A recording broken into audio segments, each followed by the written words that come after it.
Buenas tardes a todos, bienvenidos a la Casa Árabe. Es un honor para mí darles la bienvenida a la mesa redonda sobre modelos de sociedad, estereotipos e islamofobia en Europa, que clausura el curso Islam y musulmanes hoy, fundamentos, diversidad y relaciones con España, organizado conjuntamente por Casa Árabe y la Escuela Diplomática. En ella se presentarán los resultados de los dos últimos informes sobre islamofobia en España y analizaremos la situación en el contexto europeo de la mano de expertos y centros de investigación especializados en el tema. Para completar el programa del curso, cuyo objetivo ha sido ofrecer una aproximación lo más completa posible a las múltiples facetas del Islam y los musulmanes hoy, así como sus relaciones pasadas y presentes con España, y teniendo en cuenta los sucesos acontecidos estos últimos años en algunos países europeos, creímos importante plantear un debate sobre los distintos modelos de sociedad, convivencia y diversidad entre religiones y culturas que presentan distintos países de Europa. No tanto porque presenten o no modelos alternativos para la articulación de la cuestión en España, sino para poder analizar la situación en un contexto más amplio que nos ayude a valorar y entender las particularidades, diferencias y similitudes de España con otros países. En este sentido, pensamos que sería interesante analizar los datos sobre islamofobia en España según los últimos informes sobre el tema publicados o a punto de publicarse en España, de la mano tanto de sus creadores como de una serie de especialistas en la materia que nos podrán ayudar a entender las distintas dimensiones y aristas relativas a estas cuestiones. Para ello contamos hoy con la presencia de Alfonso Cassani, investigador de la Fundación de Cultura Islámica, FUNCI, y autor del informe Islamofobia in Spain, National Report 2015, publicado en abril de este año, que es el capítulo dedicado a España de un informe más amplio, European Islamophobia Report 2015, coordinado y publicado por el Centro de Investigación turco Foundation for Political, Economic and Social Research. Jordi Moreras Palenzuela, profesor de Antropología de la Universidad Rovira i Virgili de Tarragona y especialista en comunidades musulmanas, asociaciones y organización del Islam en Cataluña y en España, y en Europa, perdón. Ángeles Ramírez Fernández, profesora de Antropología Social de la Universidad Autónoma de Madrid y especialista en género e inmigración marroquí en España. Y por último, Riad Attari Bakri, presidente de la Comisión Islámica de España, quien presentará los resultados del informe sobre la islamofobia 2016, realizado por el Observatorio Andalusí de la Unión de Comunidades Musulmanas de España y que se publicará en las próximas semanas. Quisiera, ante todo, dar las gracias a los cuatro por acceder a estar hoy aquí con nosotros. Tras sus intervenciones, abriremos un turno de preguntas desde el público y tras la mesa redonda se procederá a la clausura formal del curso. Sin más, cedo la palabra a Alfonso Cassani. Muchas gracias. Muchas gracias. ¿Se me oye? Sí. Bueno, buenas tardes a todos. Bueno, yo quiero presentar un informe sobre la islamofobia en España que hemos elaborado en la Fundación de Cultura Islámica. Como ya han dicho, el título del informe es Islamofobia in Spain, National Report 2015. Está colgado en Internet, público, para los que lo queréis ver, y lo estamos también publicando en castellano, traducido en la página web de Twist Islamofobia. Para los que no nos conozcáis, la Fundación de Cultura Islámica es una organización de carácter cultural que tiene por objetivo pues, precisamente tratar de promover el entendimiento y el diálogo entre culturas, tomando como referencia la cultura arabo-islámica y en especial el periodo de Al-Ándalus. Entonces, bueno, en este informe lo que hacemos es analizar distintos ámbitos que conforman pues, la sociedad y el Estado español, y dentro de estos analizamos el tratamiento que recibe el Islam y centrándonos o fijándonos en concreto en aquellas cuestiones que percibimos como más sensibles para la comunidad musulmana, ya sea porque son discriminatorias o porque existe la posibilidad de que puedan generar islamofobia. Entonces, yo creo que lo más interesante de este informe que hemos realizado es que más allá de intentar dar cuenta de todos los ataques o de todos los actos de islamofobia que se han producido en España, o de centrarnos en aquellos que puedan ser un poquito más obvios, como puede ser, por ejemplo, pues, una agresión de un movimiento de extrema derecha a un grupo de musulmanes, lo que intentamos es fijarnos en aquellos problemas estructurales o problemas intrínsecos al sistema, que los consideramos importantes en cuanto a que son por lo general cuestiones que generan o que contribuyen a generar islamofobia y que, sin embargo, no nos damos cuenta de ellos, por lo que bueno, pues, tienden a actuar sobre nuestro subconsciente sin que nosotros seamos, como digo, conscientes de que esto se está produciendo. Entonces, bueno, la razón de que hayamos decidido hacer este informe, que se inscribe pues, en toda una rama de acciones contra la islamofobia que hemos desarrollado desde la Fundación de Cultura Islámica, es el increíble aumento en la islamofobia que ha habido a lo largo del año 2015, tanto en España como en Europa. Un aumento de islamofobia que se puede realmente inscribir en un auge de la islamofobia que se remonta ya años atrás, que se puede remontar de hecho incluso hasta principios del siglo XXI y que bueno, en el año 2015 se ha visto muy influenciado por dos acontecimientos de carácter internacional, que son, por un lado, pues, los ataques terroristas llevados a cabo por el autodenominado Estado Islámico en Oriente Medio y, sobre todo, a la hora de generar islamofobia, aquellos ocurridos en Francia y Bélgica. Y, por otro lado, pues, la crisis de refugiados siria. La crisis de refugiados siria, que ha sumido a lo largo de todo 2015 a la Unión Europea en un sinfín de negociaciones sobre las cuotas que se iban a aceptar, y que, bueno, a mi modo de ver, por lo menos los resultados son un poco decepcionantes en cuanto a la solidaridad mostrada con estos refugiados. Para mí lo más importante a la hora de analizar la islamofobia es la campaña de miedo que se ha generado a raíz de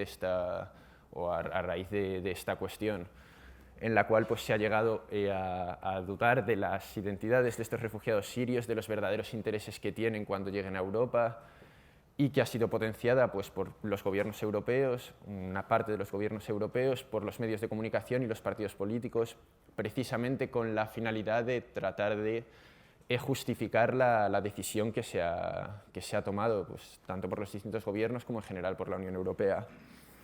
Hay luego otros factores que también influyen, menos determinantes. En el caso de España, por ejemplo, me parece muy interesante el efecto polarizador que ha tenido sobre los partidos políticos la sucesión de elecciones que hemos tenido en el año 2015. Lo digo sobre todo pensando en el caso de Cataluña, donde pues, la influencia del partido político de Plataforma per Catalunya ha tenido, como digo, un efecto polarizador sobre el Partido Popular, que ha acabado pues, adoptando consignas a lo largo de la campaña al Parlamento de Cataluña pues, abiertamente islamófobas o de rechazo abierto contra el Islam. Entonces, bueno, lo primero de todo, ya que empiezo yo, además, me gustaría ofrecer una definición de islamofobia con la que hemos trabajado en nuestro informe. Es una definición elaborada por el investigador Thierry Deguy, y que dice que la islamofobia es una clase de discriminación según la cual la población percibe el Islam y la población musulmana como una cultura lejana e inferior, que tiene, sin embargo, la posibilidad de evolucionar y adaptarse a nuestras propias normas y valores, al tiempo que se rechaza la posibilidad de que los musulmanes puedan introducir sus propias características culturales. Es decir, realmente se sustenta sobre tres pilares. El primero es la percepción del Islam como una religión, una cultura inferior. El segundo es la obligación de esta cultura de adaptarse a nuestra propia cultura, y el tercero sería el miedo que tenemos a que su llegada pueda socavar en nuestras propias tradiciones o nuestra propia cultura. Además de esto, me parece que habría que añadir otro elemento, que es una especificidad histórica española, que es la construcción histórica, como digo, de una identidad nacional española en contraposición a la identidad o a la cultura islámica y musulmana. Esto se puede remontar hasta al proceso que hemos denominado la Reconquista, al periodo de Al-Ándalus entre el siglo VIII y XV, pero se ha mantenido constante hasta llegar a nuestros días. Entonces, para identificar tres elementos que considero que están presentes en la sociedad en los casos en los que se da islamofobia o que son generadores de islamofobia, para mí los tres más importantes, el más importante desde luego para mí sería el desconocimiento. Al final es el desconocimiento, es lo que genera ese miedo o esa desconfianza hacia lo desconocido, a la par que no permite tener una mirada crítica sobre los argumentos o sobre las noticias que leemos día tras día. El segundo sería, como digo, esta percepción histórica, esta percepción negativa o un poco prejuiciosa e históricamente heredada. Y en tercer lugar, creo que se podría hablar también de una alterización de la comunidad musulmana o de una percepción de la comunidad musulmana presente en España como un ente o una comunidad ajena a nuestra sociedad, percibida como exterior y hasta cierto punto, pues ya digo, percibida también como inferior. Entonces, quería ahora hablar pues, de algunas de las conclusiones a las que hemos llegado, de los puntos más interesantes que hemos tratado en el informe, de los distintos ámbitos que tratamos. Para mí los dos más importantes serían el sistema educativo y los medios de comunicación, en cuanto a que son dos ámbitos que tienen una gran capacidad para generar o transformar la realidad y la percepción que tiene la población en torno a diversas cuestiones. Y por lo tanto juega un papel muy importante a la hora de normalizar este desconocimiento, a la hora de normalizar esta situación que puede ser percibida como ajena o como externa, pero que también la cara contraria puede tener también mucho peso a la hora de transmitir o de contribuir a la expansión de la islamofobia también.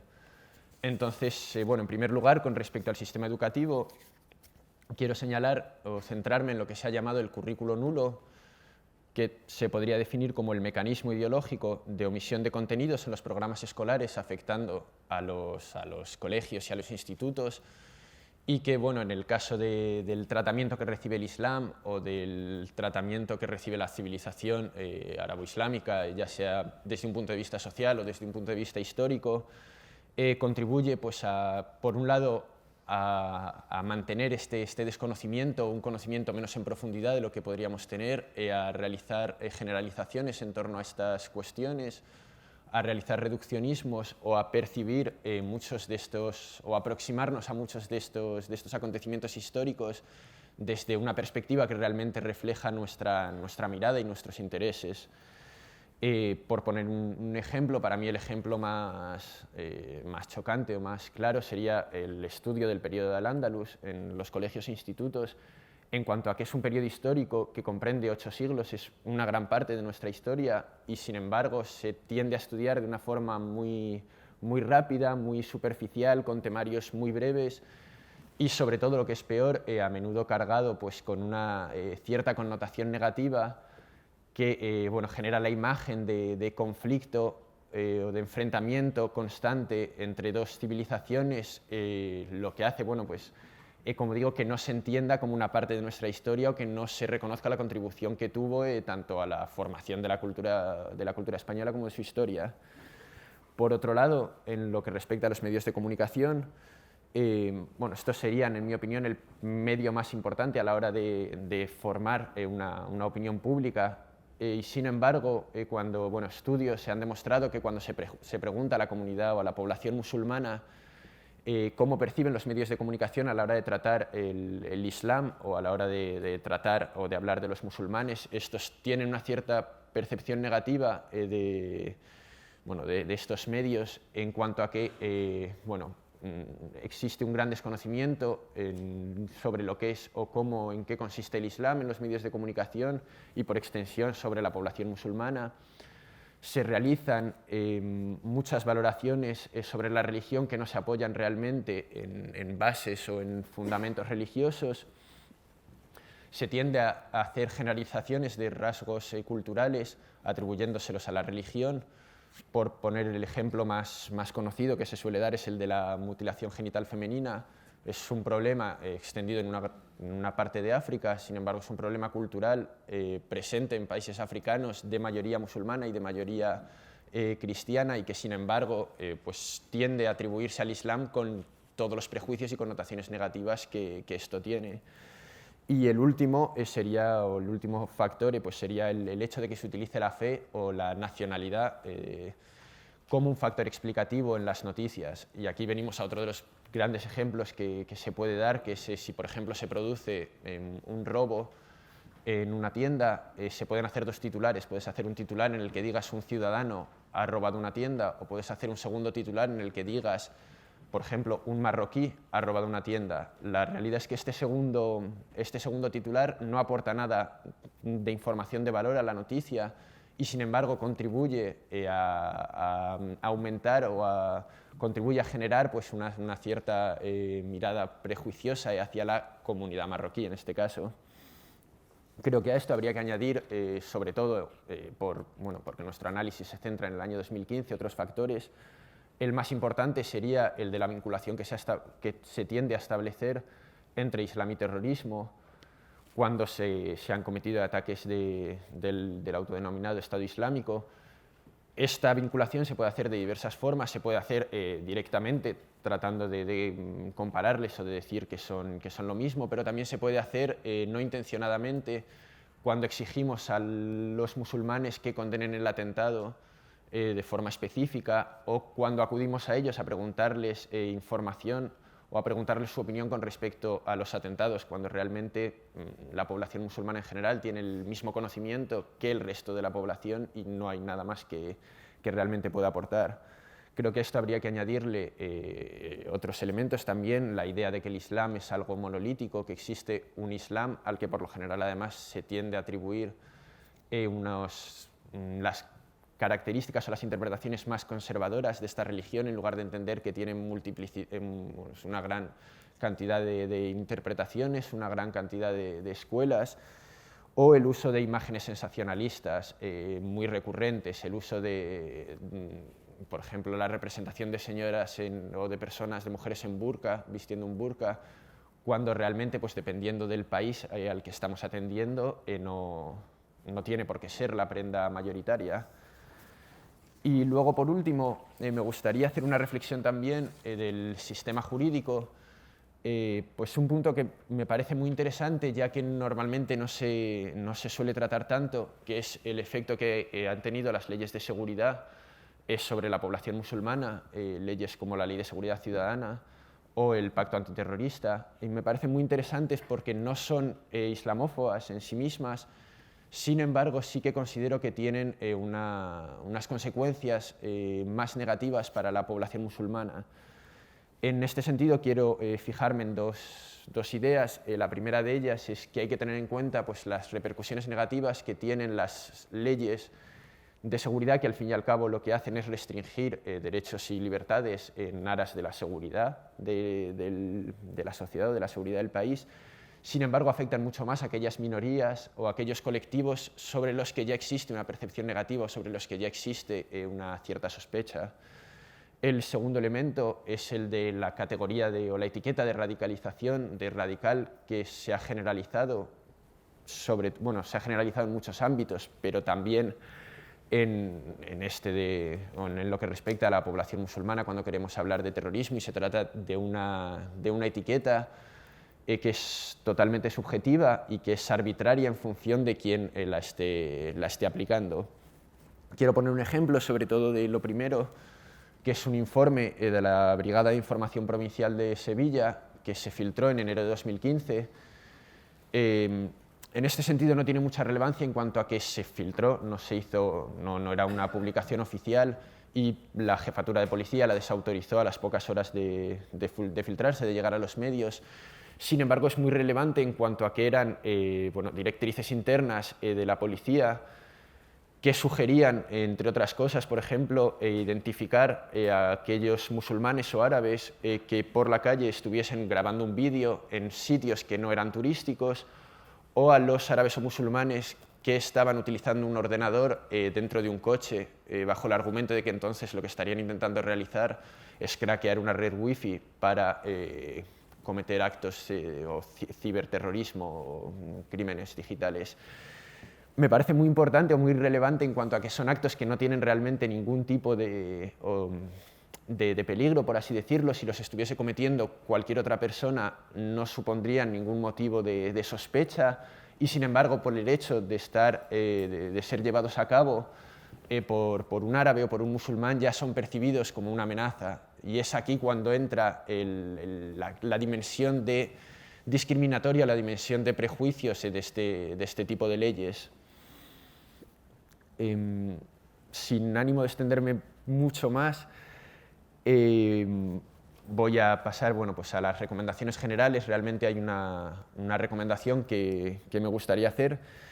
Se pueden hacer muchísimas, hay muchos campos en los que trabajar. A mí en particular me parece que uno de los más importantes es el de la educación, precisamente pues, para acabar con este desconocimiento, para acabar con estas barreras de prejuicios, de miedos que rodea en muchas ocasiones a la población. Como digo, en muchas ocasiones también de forma subconsciente, es decir, no intencionada realmente, eso con población que considera que no tiene prejuicios hacia los árabes o hacia los musulmanes. Y bueno, esta educación se puede promover de muy distintas maneras. Se puede promover mediante campañas de sensibilización, por ejemplo, destinadas o dirigidas hacia la población. Se puede promover mediante una mejor formación o una mejor asesoría de los profesionales que trabajan en instituciones gubernamentales, o, por ejemplo, mediante un mayor apoyo del gobierno a las organizaciones no gubernamentales que trabajamos en este tipo de ámbitos. Me parece también que es necesario un mayor reconocimiento de la influencia o de la aportación que ha significado la cultura árabo-islámica, tanto para el desarrollo de la historia y de la cultura española como para el desarrollo de la historia y de la cultura europea. Y, bueno, por supuesto, esto implicaría también, como decía antes, al analizar el sistema educativo, pues una reforma a nivel de contenidos del sistema educativo. Y ya para terminar, pues incidir una vez más sobre todo en la necesidad de desvincular islam y terrorismo, que es uno de los elementos que más islamofobia está generando en la actualidad. Muchas gracias.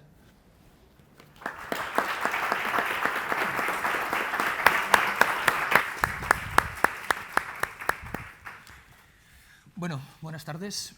Yo voy a empezar, pues lógicamente agradeciendo la invitación. Siempre es un placer estar aquí en Casa Árabe y siempre que puedo, evidentemente estoy. Desgraciadamente me voy a tener que ir, no sé si al final del debate, pero bueno, me voy a lamentar precisamente por lo que pueda ser de interés entre lo que digamos nosotros y lo que ustedes desde la sala planteen como debate.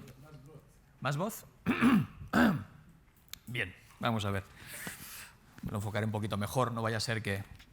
Bien, a mí me gustaría en todo caso no tanto hablar sobre alguna investigación o algún informe que haya hecho sobre islamofobia, sino una reflexión en torno a informes existentes, a argumentaciones, debates que no solo son académicos, sino que tienen una dimensión entre social y política que me parecen fundamentales y que tienen que revertir precisamente en esos modelos de sociedad a los cuales estamos aludiendo tanto en este seminario como en otros debates en torno a este tema. A mí me gustaría en todo caso plantearles una reflexión en torno a una situación que se ha planteado en Cataluña muy recientemente, este domingo mismo, que tiene que ver con medios de comunicación, que tiene que ver con decisiones políticas, decisiones de administración pública en Cataluña, y que me gustaría vincular dentro de esa idea que no necesariamente tiene que ser una consecuencia de la islamofobia, pero sí que tengo la sensación de que en el fondo es uno de los resultados de cuando el prejuicio se extiende.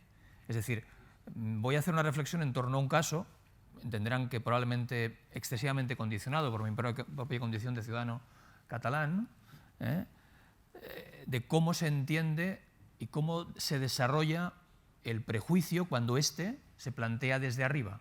Es decir, cuando se difunde desde arriba, desde una institución pública, cuando se está sugiriendo que la ciudadanía tiene que estar alerta en torno a determinados comportamientos que sean motivados por personas de acuerdo a su origen o de acuerdo a su condición social. En noviembre pasado, pocos días después de los segundos atentados en París, como suele pasar siempre, nuestros responsables políticos nos tienen que, entre comillas, tranquilizar diciéndonos que todo está bajo control. Y a veces eso supone pues, la detención de personas que se les considera sospechosas de participar en actividades yihadistas o de llevar a cabo acciones o enunciar iniciativas que se van a llevar a cabo. En el caso concreto de Cataluña, el consejero de Interior anunció que se estaba preparando, se estaba ya desarrollando prácticamente, estaba iniciando el plan piloto de desarrollo de un protocolo de detección de conductas, de comportamientos que pudieran ser considerados como de radicalización en las escuelas catalanas. Ante esta iniciativa surgieron diferentes voces, dentro de la comunidad musulmana, pero también fuera de la comunidad musulmana, alertando de que no sabíamos si eso sería lo más adecuado. Por circunstancias que en todo caso me voy a extender no mucho, porque entiendo que algunas forman parte de lo obvio. Si estamos considerando que en una institución como es la escuela, ahora se hablaba de la educación, ¿no?, como uno de los pilares fundamentales para acabar los prejuicios, se instala el prejuicio como elemento a partir del cual poder observar determinadas conductas llevadas a cabo por alumnos, vamos a decir así, de origen musulmán, ya entenderán ustedes que por parte de estos alumnos, por parte de la comunidad educativa, por parte de los padres, por parte de muchos sectores que forman parte de nuestra sociedad, se puede generar la sensación de que bueno, se está apretando en una dirección concreta, se está observando de manera concreta y me imagino también cuáles pueden ser las consecuencias de esta situación. Bien, a mí se me ocurrió publicar un texto en un periódico, en concreto el periódico de Cataluña, sugiriendo alguna serie de dudas al respecto de ese protocolo. Ya saben ustedes que un artículo de prensa hecho por un académico o por determinado analista pues no necesariamente tiene que llevar a nada, ¿no? Pero bueno, tienes uno la tranquilidad de poder decir yo tengo la sensación de que era necesario decirlo. No quiero hablar de mi artículo, ciertamente, no se trata, no es el objeto de mi exposición. Tiene que ver precisamente ante el hecho de que este plan se está ejecutando en estos momentos y la, entre comillas, noticia nos llegó a todos, por lo menos los que acostumbramos a ver la televisión pública catalana, el pasado domingo, este mismo domingo 29, en que dentro de un programa que se llama 30 minutos, que viene a ser una especie de documentos TV de la 2, se presentó un documental que se llamaba Desarmar el Estado Islámico.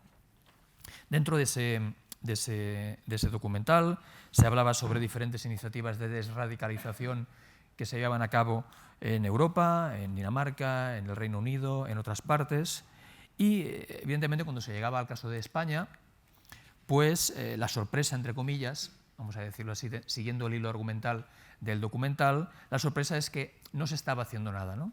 Incluso la declaración de una de las personas responsables del Plan Estratégico contra la Radicalización, en la cual se decía que no se estaba llevando ningún tipo de acción en este sentido, por decirlo así, llevaba ese argumento a decir que en España no está haciendo nada, pero en Cataluña sí.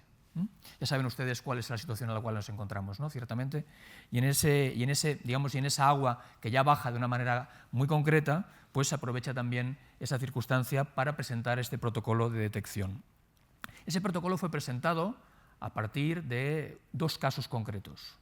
Esos dos casos concretos fueron presentados con documentos y con comentarios por parte de los responsables de ese protocolo, que básicamente son agentes de los Mossos d'Esquadra y, por otro lado, funcionarios que forman parte del Departamento de Educación, que no es lo mismo decir maestros. Me parece que es una cosa que a veces esos análisis tenemos que hacerlo bien, porque tengo la sensación, escuchando a sindicatos de profesores de Cataluña que también se han posicionado en contra de este protocolo cuando en su momento fue anunciado, hay que saber distinguir bien claramente entre aquellos que están trabajando, perdonen la expresión, en la trinchera y aquellos que están trabajando en los despachos y que entienden que pueden perfectamente llevar a cabo estas colaboraciones o estas connivencias en torno a otras áreas del Gobierno de Cataluña. Bien, estos dos casos básicamente se expresaban, ya les he dicho, en forma de dos documentos.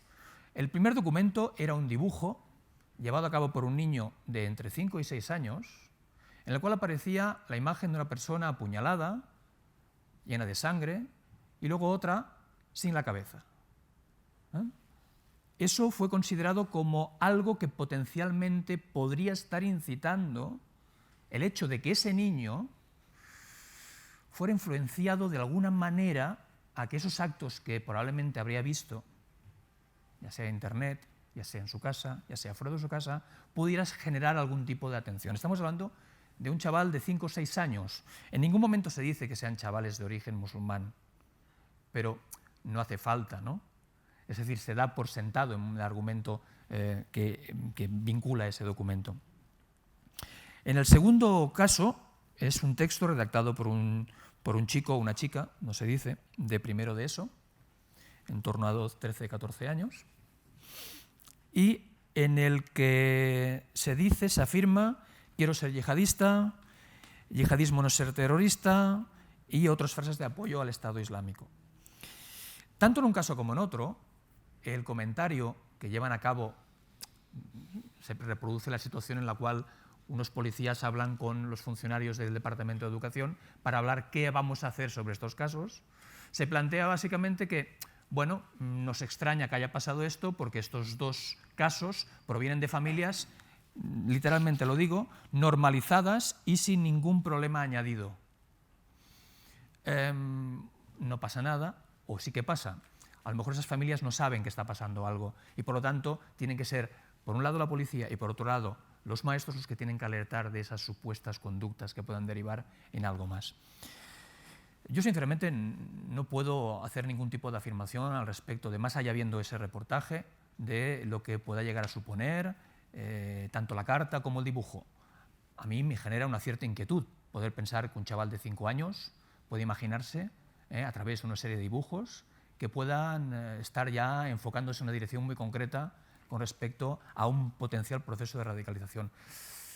Probablemente si resulta que un compañero de su clase también hace lo mismo, pero no respecto a un tipo de violencia que se identifica con, sino otro tipo de violencia que se identifica con, o un videojuego, por ejemplo, o cuando, por ejemplo, podamos ver y observar cómo algunos de nuestros adolescentes en sus carpetas o en sus libretas pueden estar escribiendo imágenes que se derivan de juegos en los cuales probablemente la violencia es un mecanismo de uso y abuso, pues a lo mejor, no sé si es que tenemos un problema con la violencia, entonces tenemos que plantearnos ciertamente qué modelo de sociedad tenemos, o no sé si lo que nos tiene que preocupar es un determinado tipo de violencia frente a otro. Sea lo que sea, y vuelvo a decirles, a lo mejor me van a decir ustedes que soy excesivamente quisquilloso al hacer una reflexión sobre este documento. Claro, preocupa porque estamos hablando de un prime time, estamos hablando de un programa que se ve de forma muy importante en Cataluña y que yo creo que al final la frase final que viene a sintetizar esos casos es la siguiente. Se trata de casos aislados, pero se teme que puedan llegar a más.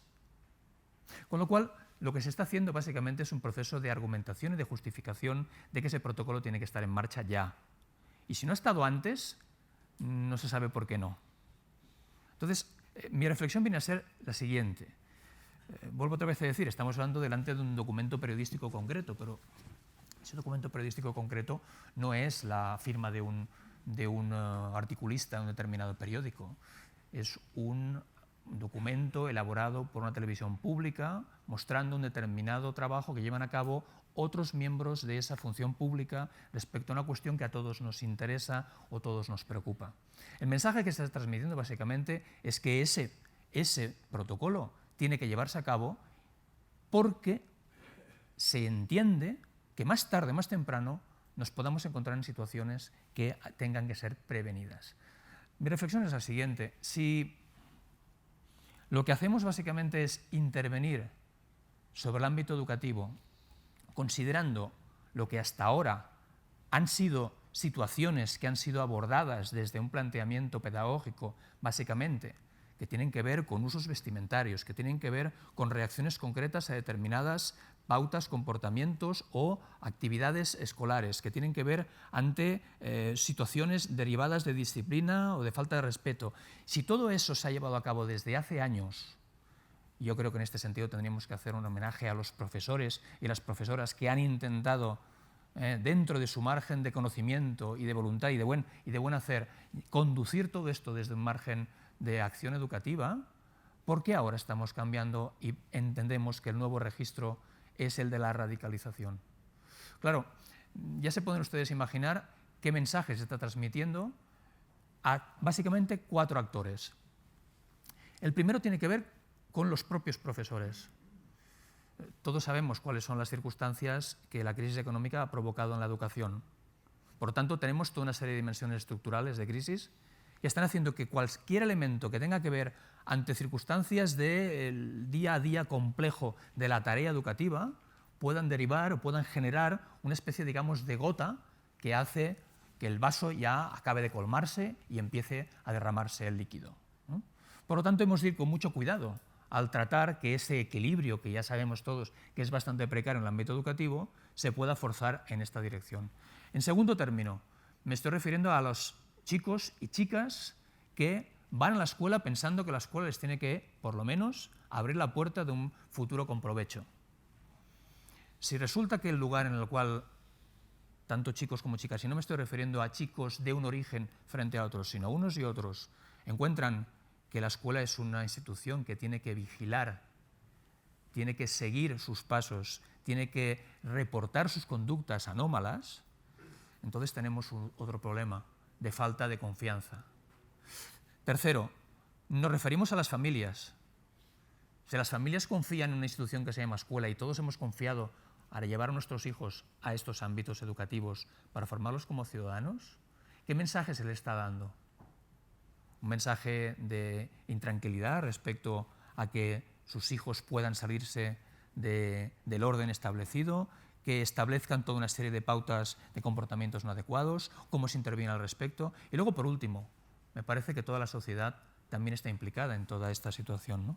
Es decir, en el sentido de que si entendemos que todo ese margen de prevención se establece bajo el asentamiento de la idea del prejuicio, ya entenderán ustedes que tenemos un serio problema, ¿eh? Porque probablemente yo creo que en nuestro país nos falta todavía mucho para desarrollar lo que sería una idea de una cultura de la seguridad compartida, que se entienda bajo un orden ciudadano y bajo un principio democrático. No digo para nada que los servicios de seguridad no sean democráticos. Me estoy refiriendo al hecho de que todos compartamos esa forma de entender la seguridad. Pero no podemos comprender la seguridad si se nos pide que interpretemos situaciones complejas en clave de prejuicio, ¿eh? Y es por eso que, ciertamente, me van a decir ustedes, yo no he hablado de islamofobia, es cierto, tampoco yo he afirmado que el gobierno catalán sea islamófobo, no quiero que se entienda así, pero sí que entiendo que hay una serie de actitudes que están afianzando aún más esos prejuicios que desde hace tantos años intentamos diluir por acciones educativas, por acciones sociales, por acciones de intervención social y por políticas públicas que se llevan a cabo desde hace 30 o 40 años en nuestro país. Es muy fácil cargarse esos 30 o 40 años de acción política, de acción educativa y, si me apuran, también, digamos, de acción social, frente a la generalización de una sospecha en un ámbito concreto como es la escuela, que merecería, en todo caso, ser atendido con mucho más cura. Voy a acabar con esto, pues, porque me parece, no es una denuncia, no quiero que tampoco lo planteen así, sino que es, digamos, la expresión de una indignación que quería expresarles, quería compartirles con ustedes y que luego, evidentemente, si les parece bien, seguiremos debatiendo. Gracias.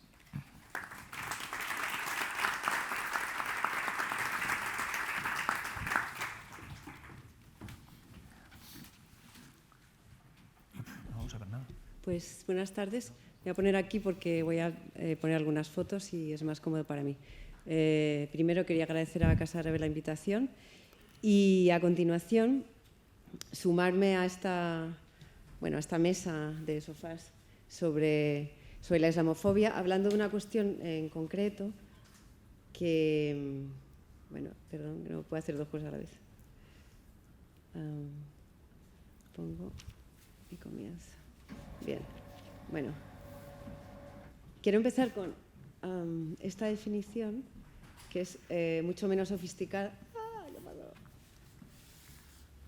Decía que quería empezar con esta definición que es mucho menos sofisticada que la que antes nos dio Alfonso y que era de Thierry, porque creo que la islamofobia es mucho más complejo, como aquí se está viendo, y también añadir algunas cuestiones que es del tema que yo voy a hablar. Yo voy a hablar de islamofobia, de racismo y también del lugar que ocupan otras desigualdades en la reproducción de la reproducción de la islamofobia y en la construcción también de la discriminación islamófoba.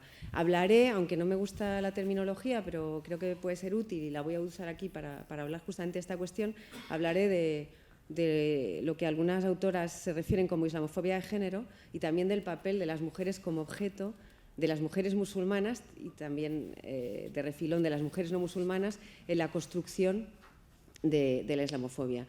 Decía que hay varias cuestiones importantes que creo que tenemos que revisar cuando hablamos de islamofobia y la primera es pensarlo en términos de racismo, no como algo específico, como si fuera un tipo de racismo específico, sino colocarnos un poco en una generalidad o en una estructura más general y hablar de racismo. Porque el racismo no es un proceso de discriminación a personas por ser algo, por ser musulmán o ser cualquier otra cosa. El racismo se sostiene en estructuras de discriminación que se entrelazan, que se reproducen y que hacen que el racismo sea algo más que una construcción negativa de un grupo de personas. Y quería ocuparme un poco de estas estructuras de discriminación.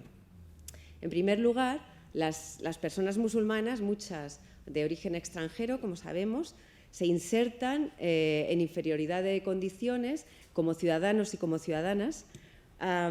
Si son extranjeras, aparte de la cuestión obvia que muchas de ellas tienen situación de irregularidad desde el punto de vista administrativo, pero además la mayoría pertenecen o salen de la clase trabajadora, ocupan esos lugares en la jerarquía social y además con grandes dificultades para llevar a cabo procesos de movilidad social, porque justamente por la situación de crisis que antes se ha mencionado, pero además porque los dos canales fundamentales de movilidad social de la clase obrera, que era el acceso a la universidad y el empleo público, ahora es mucho más difícil el acceso a ellos, con lo cual digamos que la situación desde el 2008 ha agravado mucho más esta cuestión para la población musulmana.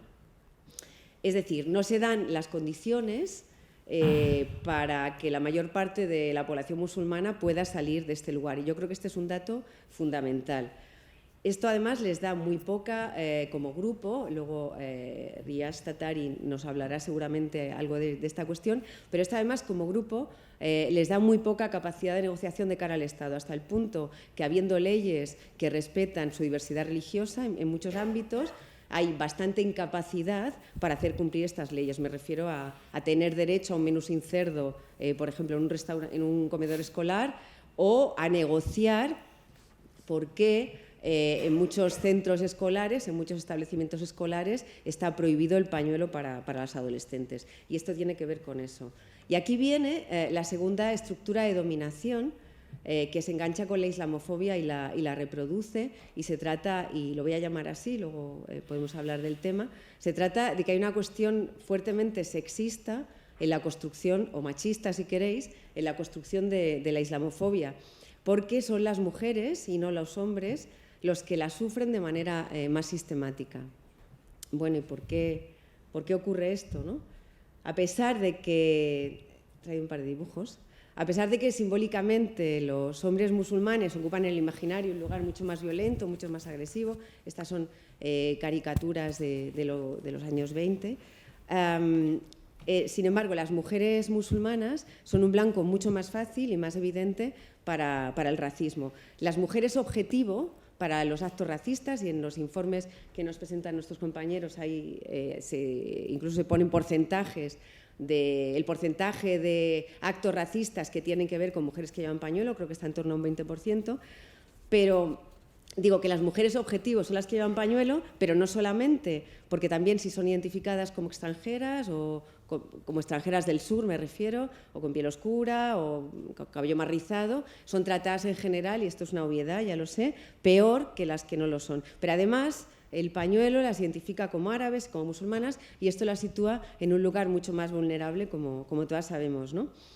Y esto es a lo que se suele referir el término de islamofobia de género, entre otras cosas, el hecho de que las mujeres están situadas en el centro del racismo de manera mucho más efectiva que los hombres. Entonces, en ese sentido, no se puede obviar este tema cuando se habla de racismo y cuando se habla de islamofobia, porque no es una parte de la islamofobia, es lo que construye la islamofobia, por un par de cuestiones a las que también me quería referir. Pero además, las relaciones de la islamofobia con el sexismo van también más allá, porque hay un contexto, que es el español, donde digamos que existe bastante impunidad con el acoso callejero a las mujeres, sobre todo a las más jóvenes. Y esto, digamos, los atentados, las agresiones contra las mujeres musulmanas también se insertan en este contexto, en un contexto como es el español, donde existe ya en el espacio público esta diferencia entre hombres y mujeres.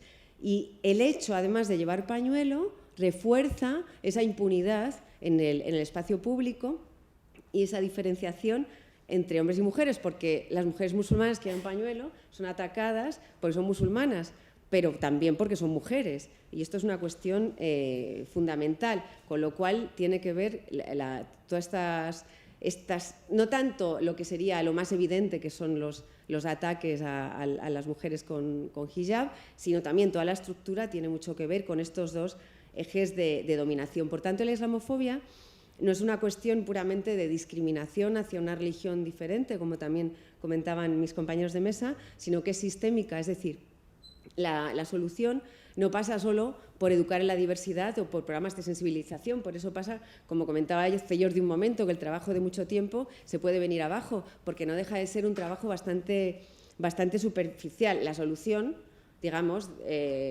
pasaría por erradicar esos factores estructurales que están en la base de la dominación, esa ciudadanía parcial o mutilada, a la que me refiero al principio, y la cuestión del sexismo. Por lo tanto, no hay islamofobia sin estas otras estructuras, eso lo tenemos que tener en cuenta, porque eso además se proyecta o, sí, definitivamente se traduce en derechos desiguales, de discriminación jurídica, decía, de falta de capacidad de negociación, etcétera.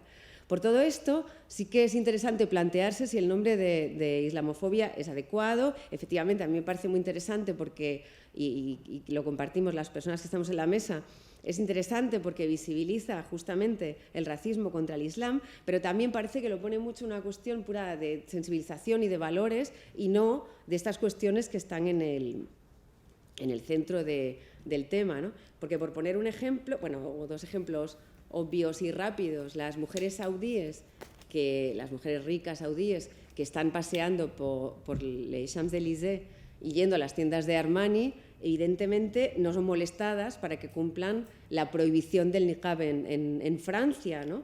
Con lo cual sí que, ni para que se lo quiten, con lo cual sí que es una cuestión de clase. Esto no ocurre en la banlieue, en donde las escasas mujeres que llevan niqab sí que son, digamos, apremiadas, a veces insultadas, y desde luego la idea es que se quiten porque hay una ley que controla que no lo lleven.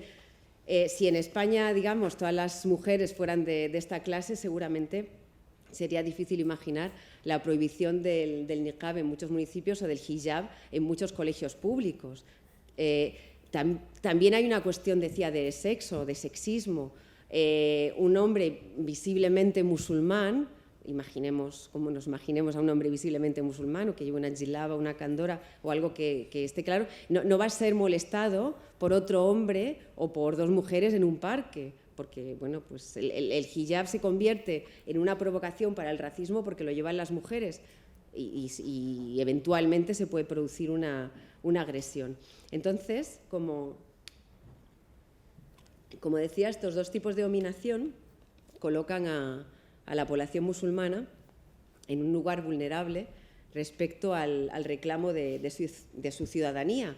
Y no hablo aquí de ciudadanía en términos de nacionalidad, sino de derechos y obligaciones en función de la pertenencia y del reconocimiento de la pertenencia a una comunidad política. Y este no es el caso, porque la membresía, la ciudadanía no se establece de igual manera para las personas musulmanas que para las que no lo son, independientemente o bastante independientemente de su condición jurídica. Bien, ¿y qué ocurre en concreto con el Islam y las mujeres, ¿no? Aquello a lo que a lo que me refería al principio. Bueno, el clásico, y antes lo comentó Alfonso al inicio, al hablar de estereotipos, uno de los argumentos fundamentales de la islamofobia es que el Islam oprime a las mujeres. Y todo esto a pesar de que, digamos, hay discursos bien razonables que sostienen o que sostenemos que el Islam no genera los sistemas de dominación. En todo caso, le da contenido, lo mismo que hay otros sistemas, otras religiones, otras culturas que le dan contenido a esa dominación, y sobre todo se convierte, lo mismo que se convierte en otras ideologías, otras religiones, en instrumentos de legitimación en manos de algunos estados, de estados islámicos y de estados no islámicos, ¿no? Pero en este sentido hay un discurso situado retóricamente en el ámbito de los derechos humanos que aboga por la prohibición de la vestimenta islámica en Europa, y que de esa manera es una especie de reproducción invertida de las prohibiciones que se critican como opresivas. Es decir, se aduce que es un modo de liberar a las mujeres musulmanas prohibiendo que vistan de determinada manera. Y es curioso que este deseo, digamos, de emancipación, o esta proyección de este deseo de emancipación de las mujeres musulmanas en este caso, se lleve a cabo a costa de recortar derechos ciudadanos. Algo de esto también comentaba Jordi hace un momento. Pero lo que pasa que creo que es interesante recordar que la idea de liberación de las mujeres es central en la islamofobia. Por eso se habla de islamofobia de género, y por eso las mujeres están en el centro del racismo.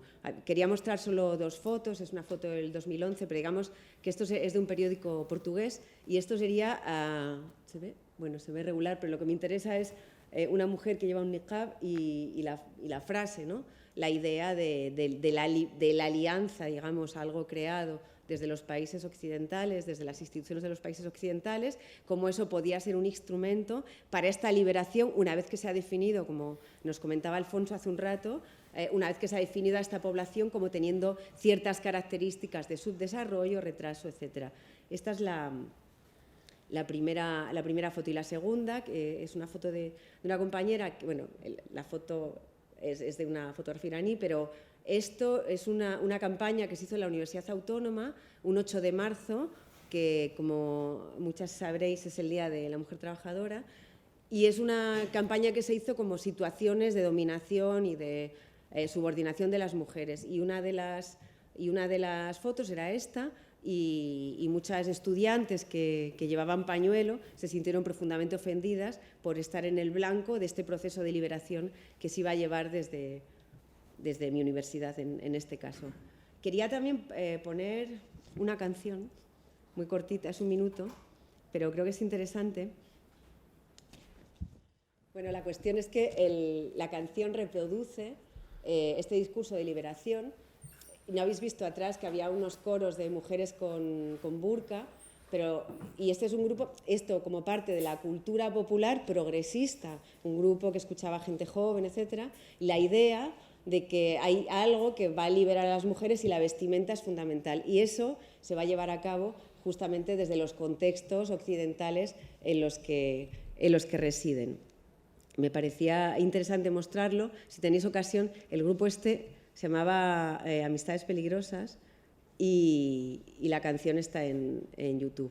Bueno, quería terminar solo con esto, con una serie de cuestiones así más conceptuales y que hacen referencia o que quieren recoger lo que he dicho en estos 15 minutos. Primero, ¿por qué relacionamos o por qué se relaciona la cuestión de las mujeres con la cuestión de la islamofobia? Primero, hay un tema como básico y clásico del que acabo de hablar, que es la cuestión de las agresiones y la visibilización de las mujeres musulmanas como blancos de agresiones racistas.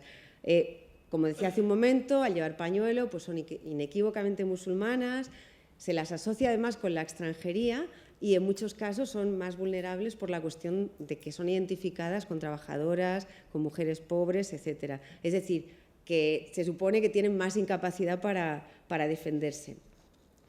Y por una cuestión también obvia, que las mujeres son siempre más vulnerables que los hombres en el espacio público. Pero además hay un discurso, y es por lo que quería que escucharais la canción que no hemos escuchado, que hay una suerte de discurso que legitima el ataque a las mujeres con pañuelos, es decir, salva ese ataque porque es en aras de un fin mejor o de un bien mejor. Incluso desde posturas que se dicen bastante progresistas o una parte del feminismo más liberal. No pasa nada porque es algo legítimo. La cuestión de las restricciones jurídicas, que también es fundamental. Las mujeres musulmanas, también ocurre en algunos países musulmanes, ciertamente, pero hablando de los países occidentales, las mujeres musulmanas tienen más restricciones jurídicas que los hombres musulmanes. Es decir, la vestimenta musulmana está, cierto tipo de vestimenta musulmana puede estar penalizada por ley, pero son vestimentas musulmanas femeninas, no masculinas. Esto es fundamental. Se construye además, esto es algo bastante antiguo, ¿no? Que para cualquiera, y aquí hay varias personas que saben mucho más que yo del tema, pero la cuestión de esta liberación de las mujeres y esta obsesión con la vestimenta musulmana, digamos, la hace Juana la Loca, que prohíbe esta vestimenta, y se hace después durante la ocupación francesa de Argelia con quemas colectivas de pañuelos. Esto es bastante clásico, lo cual también sirve para justificar la misión rescatadora de la colonización en aquel momento, ¿no? El proyecto liberador y civilizatorio. También se ha usado con la cuestión del tema de Afganistán, pero al hablar de restricciones jurídicas me quería referir a estas prohibiciones sistemáticas que se hacen a veces por dentro de la ley y a veces al margen de la ley, a partir de reglamentos en escuelas, de pequeñas reglamentaciones, que es bastante típico de esta época también, por las cuales, en de las cuales se prohíbe el pañuelo dentro de las escuelas o el niqab dentro de determinados edificios o incluso por las calles de algunos municipios españoles, ¿no?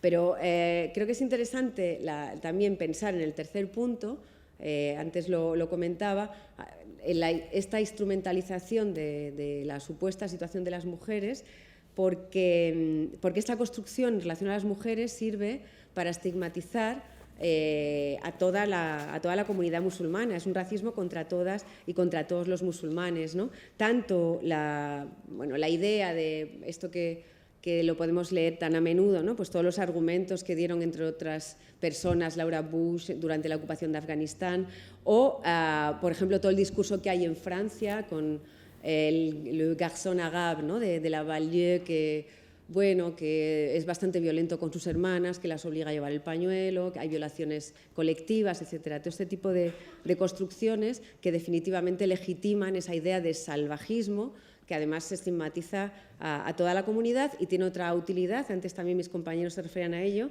y tiene la posibilidad o la ventaja desde determinadas perspectivas de reforzar la represión policial, en este caso, en determinados barrios franceses. Pero además estos dos términos, pinkwashing, que este término se empezó a aplicar a determinadas, a una empresa en concreto que presentaban una imagen, no tiene nada que ver el tema, pero ahora vemos la asociación, que presentaban una imagen de que luchaban contra el cáncer de mama, de ahí lo del pink, por los lacitos rosa, pero a la vez estaban haciendo políticas fuertemente antiecológicas, fuertemente neoliberales, etc. Entonces, la idea de hacer una política amable con la cuestión del cáncer de mama, en este caso, digamos, les lavaba la cara. Esta es la idea, ¿no? Se elaboró después este concepto, una sofisticación de este concepto llamado homonacionalismo, se elaboró para Israel, que también blanqueaba políticas contra la ocupación palestina, haciendo buenas políticas LGTBI, y de manera que conseguía que estos colectivos tuvieran una ligazón fuerte con el Estado y que se olvidaran de la cuestión de la ocupación. Y esto es fundamental. Pero esto es lo que hizo a la vez Estados Unidos con el tema de Afganistán, que también es otro neologismo, femonacionalismo, ¿no? Porque las políticas de ocupación de Afganistán consiguieron el apoyo de la mayor organización feminista de Estados Unidos por medio de una gran campaña contra la situación de las mujeres bajo los talibanes, que el argumento de los derechos finalmente se terminó convirtiendo en un argumento racista. Y finalmente acabo con dos ideas. La primera, que la lucha contra la islamofobia, contra el racismo, no es una lucha contra actos pequeños, sino contra un sistema social, económico y político que establece jerarquías entre ciudadanos y ciudadanas, establece ciudadanías de primera, segunda y tercera clase.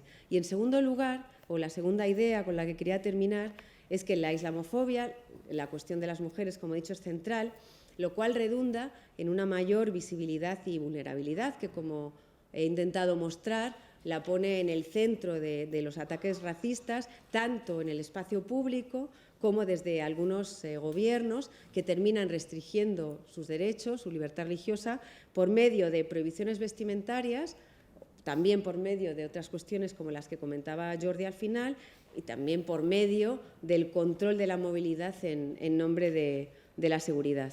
Bien, pues yo lo dejo aquí y doy paso a mi siguiente compañero.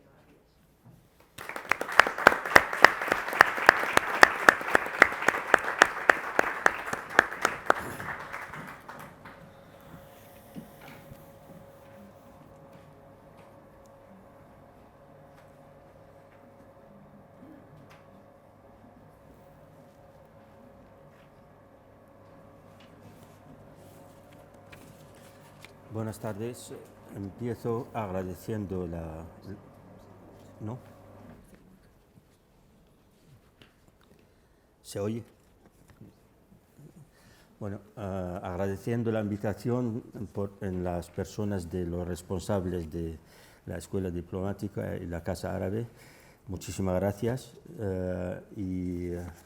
Voy a ser muy breve, no voy a extenderme en dos informes que hoy ya ha tenido acceso la Europa Press y EFE, el contenido suyo, tanto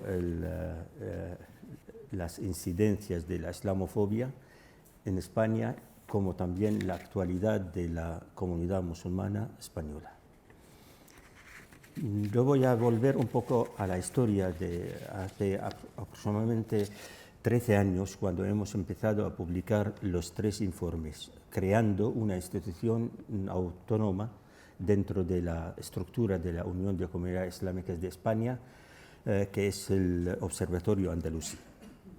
El Observatorio Andalusí empezó a publicar 3 informes desde entonces, y por la necesidad emergente. Un informe sobre la actualidad siempre de la comunidad musulmana, el desarrollo en todos los sentidos, especialmente en lo religioso, porque afecta mucho a la comunidad musulmana en este sentido. Segundo, es una reflexión, un análisis sobre el fenómeno, lo que llamó en su momento el académico inglés la islamofobia. Yo para mí ponía muchas interrogaciones y muchas interjecciones respecto a este término y por qué se ha inventado. Esta es opinión personal. Sin embargo, creo que es importante tratarlo como este término y otros términos, pero también hay un informe muy importante que sale casi al principio de cada año, que fue también presentado aquí en esta casa hace poco, no hace mucho, sobre la población musulmana española. Antes no se daba cuenta de la importancia de estos instrumentos para el público en general, especialmente los medios de comunicación.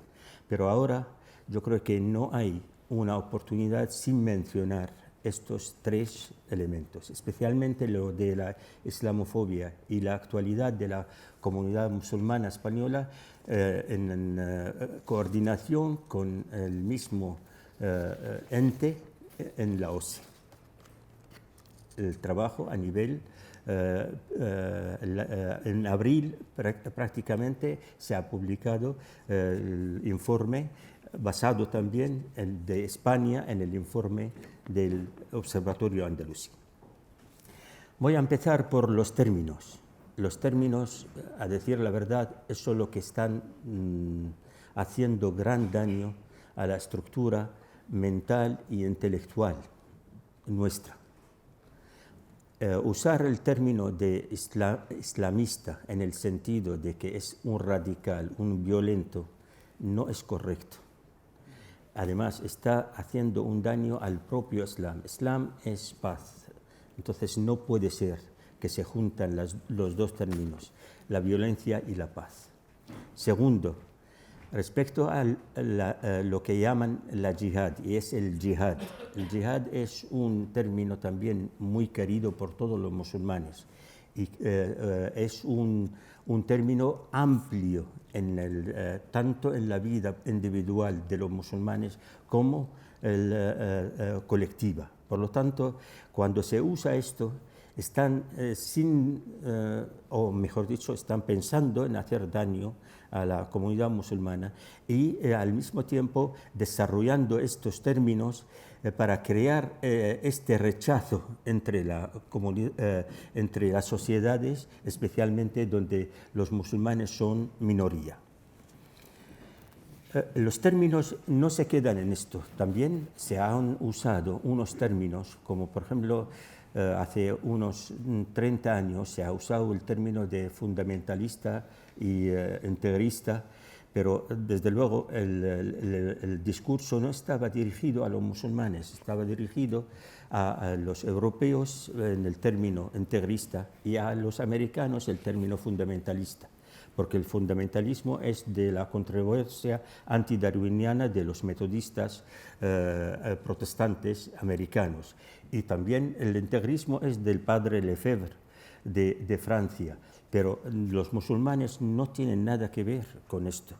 Hasta incluso en su momento, yo creo, me acuerdo perfectamente que el rey Hassan II, cuando le preguntaron sobre el fundamentalismo, dice: yo soy el primer fundamentalista.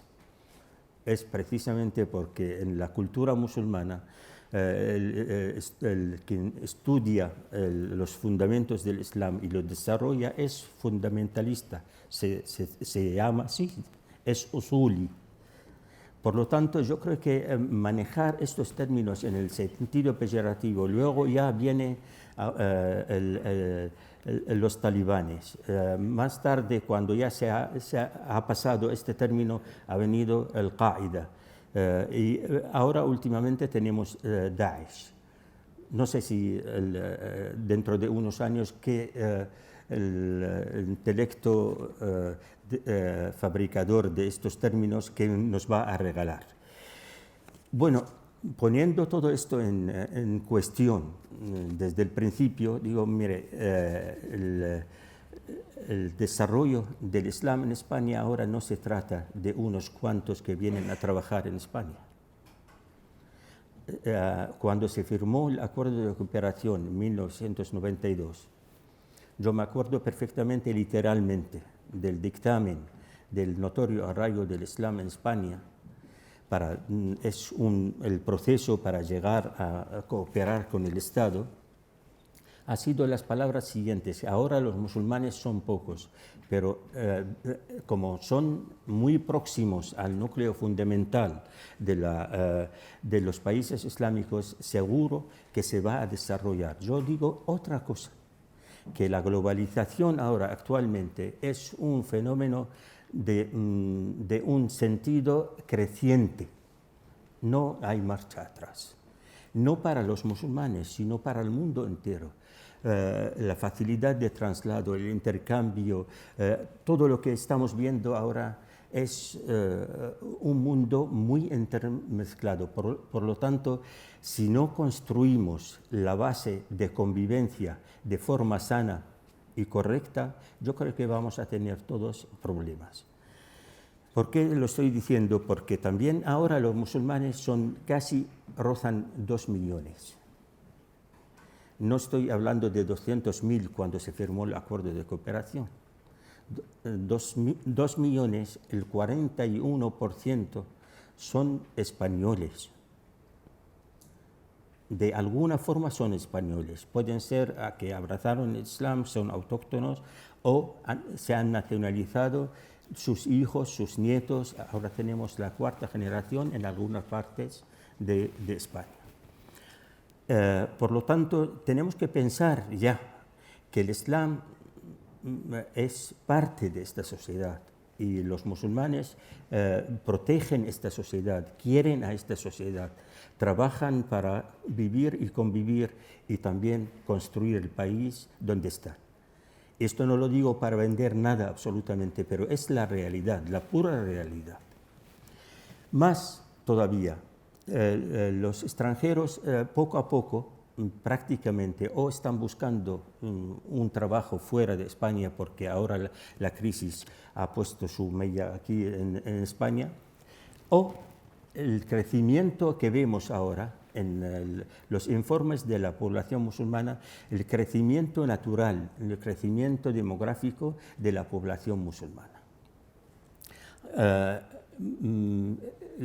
Empezando por los estudiantes, los alumnos de los colegios. Antes eran muy pocos, dispersados.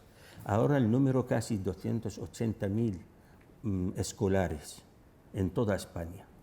Los que reciben la formación religiosa casi no llegan al 10% de esta cantidad. En unas zonas determinadas, Ceuta, Melilla, Andalucía, Aragón, Canarias y el País Vasco. 48 profesores para 281.000 alumnos. Este desarrollo contenido de parte de las administraciones crea una pregunta grande, especialmente de los hijos nacidos aquí, los nietos ahora, aquellos que se graduaron como todos sus compañeros en las universidades españolas y están también intentando colocarse como los demás en el trabajo.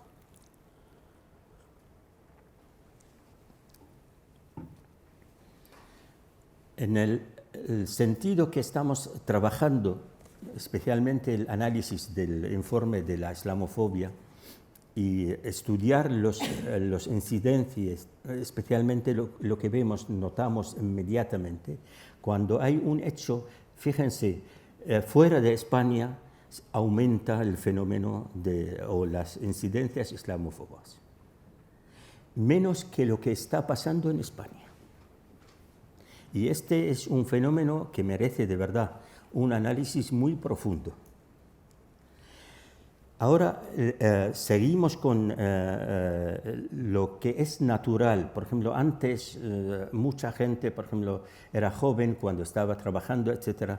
Pero ahora la gente mayor en España, que tienen sus hijos y sus nietos quieren que sus padres estén al lado suyo. Cuando se mueran, también enterrarse al lado suyo y para visitarles y también recordarles siempre. Sin embargo, tenemos un problema en toda España con mucho esfuerzo, de verdad. Un ejemplo, en Madrid llevamos 32 años solicitando un cementerio. 32 años, con 2 cajones así de solicitudes y trabajos para tener un trocito de... Además, en el acuerdo de cooperación es un imperativo legal ceder una parcela en el cementerio municipal para enterramientos islámicos. Sin embargo, no hay contestación. Hace poco hemos tenido casi acceso en algunas partes de unos cementerios antiguos de la guerra civil, de los difuntos musulmanes que han caído aquí en la guerra civil. ¿Por qué estoy citando esto? Porque también esto influye en el crecimiento de la islamofobia, porque lo usan también a través de lo que está pasando en algunas partes, la ultraderecha, y crece con esta propaganda.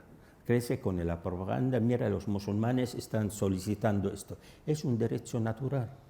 Son españoles igual que tú y están orgullosos de España. ¿Por qué les privas de algo ya tasado totalmente en una ley aprobada en las Cortes españolas por unanimidad? Una abstención nada más. Un voto. Sigo. No hay absolutamente más que asistencia en las cárceles, y además con muchísimas dificultades, ni siquiera una asistencia religiosa. en los hospitales, en el ejército tampoco, aunque hemos empezado inmediatamente las negociaciones con ellos. Hay algunas partes de España tiene el 15% del ejército español son de fe musulmana, nacidos en territorio nacional, han crecido, se han formado igual que sus conciudadanos españoles, igual, todos. Por lo tanto, no lo tenemos. Ahora hay ciertas dificultades a la hora de abrir una mezquita, un templo sencillo. Se ponen muchas trabas en algunas localidades, para ser justo también en ese sentido. Es muy difícil ceder terrenos para edificar. Es muy difícil ceder terrenos, cosa que no ocurre, por ejemplo, en otros países que tienen islamofobia ya asentada. Yo creo que España no es un país islamófobo, pero sí se puede contagiar. Y esto lo hemos dicho hace bastante tiempo y lo repito.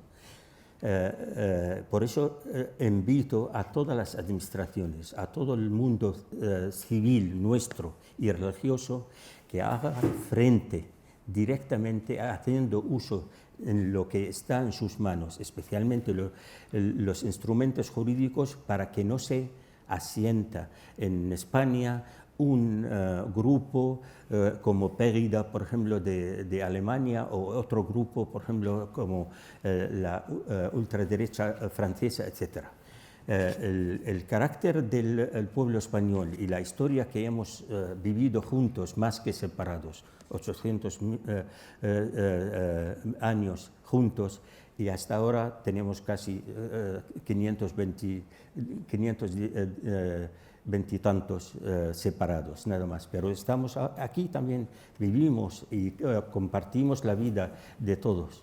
Por lo tanto, yo creo que hace falta no dormir en los laureles. Especialmente me dirijo que, por ejemplo, cuando se pone el plan estratégico y se publica en la red, en el Internet, el ejemplo que se da, a lo mejor el contenido está muy bien, yo lo aceptaría, pero el ejemplo que da una mezquita. Una mezquita, ¿por qué la mezquita se está abriendo fuera de la zona urbana? Ustedes lo han obligado a ir ahí, porque muchas dificultades han puesto hasta ahora en dos localidades en Barcelona. Hay hasta pleitos entre la comunidad musulmana y el ayuntamiento ahí, porque no le dejan abrir una mezquita pequeña dentro de la zona urbana. Cuando das este ejemplo, precisamente lo que estás poniendo como que todo esto está dirigido a los musulmanes. Y esto crece. ¿Quién lo aprovecha? Algunos medios de comunicación, especialmente de ultraderecha, para decir, mira que lo que están haciendo los musulmanes, etcétera, etcétera, etcétera. No hace falta detallar eso. La mujer musulmana, tal como dijo Ángeles, yo creo que es muy importante, porque es la que más se dirige a ella las flechas. Y la influencia de los medios de comunicación hace que también algunos alcaldes, como por ejemplo el alcalde de Coín, saca un decreto prohibiendo el burka. Y yo me interesé mucho en el tema, de verdad. Me fui y pregunté ahí, en Málaga, y pregunté cuántas personas tienen burka. Dice, no hay ningún extranjero ahí, vive. Ninguno. Lo que quiero llegar con ello y advertir sanamente, de verdad, con todo el corazón en la mano, que nosotros tenemos que vivir esta convivencia. Este proyecto que está ahora en la Autónoma, con todo el mundo civil y también lo religioso, porque es parte civil también, que estamos construyendo un pacto de convivencia para todos, y estamos trabajando juntos, tanto religiones como ONGs, como también las administraciones, para erradicar cualquier fenómeno que puede asentar aquí en España. Muchas gracias.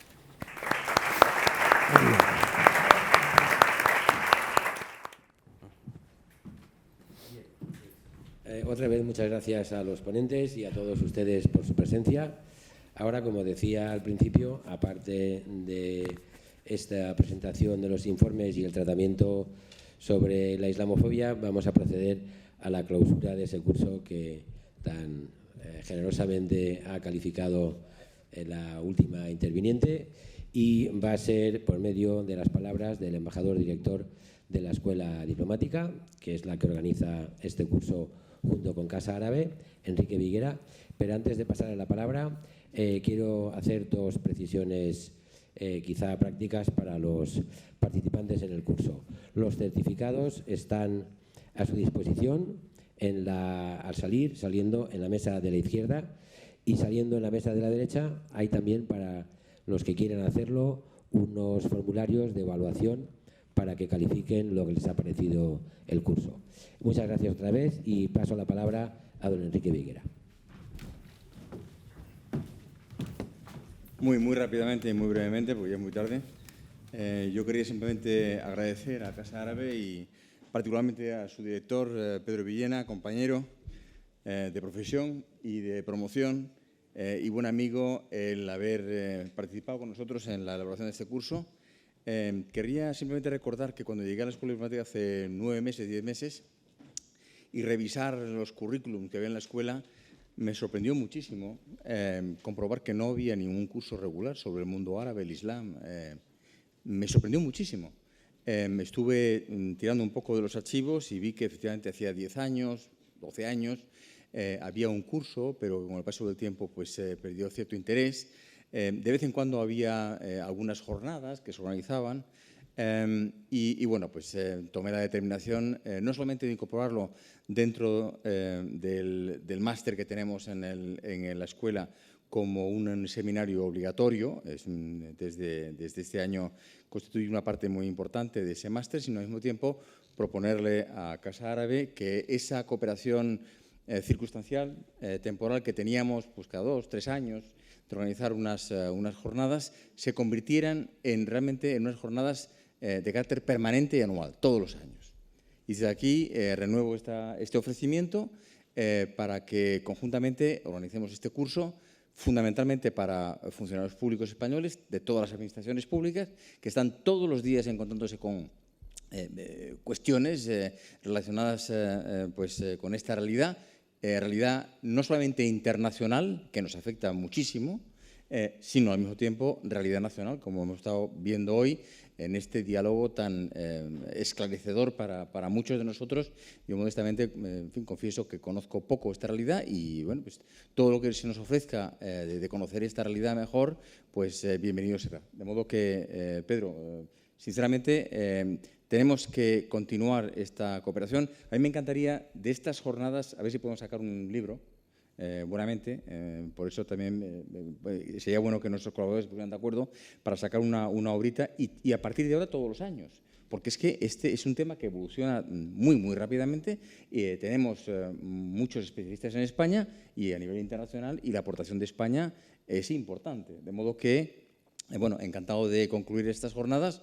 Y de nuevo, bueno, felicitar y agradecer a Casa Árabe y al mismo tiempo pues, emplazarles de nuevo para que continúe esta labor conjunta en los años venideros. Muchas gracias.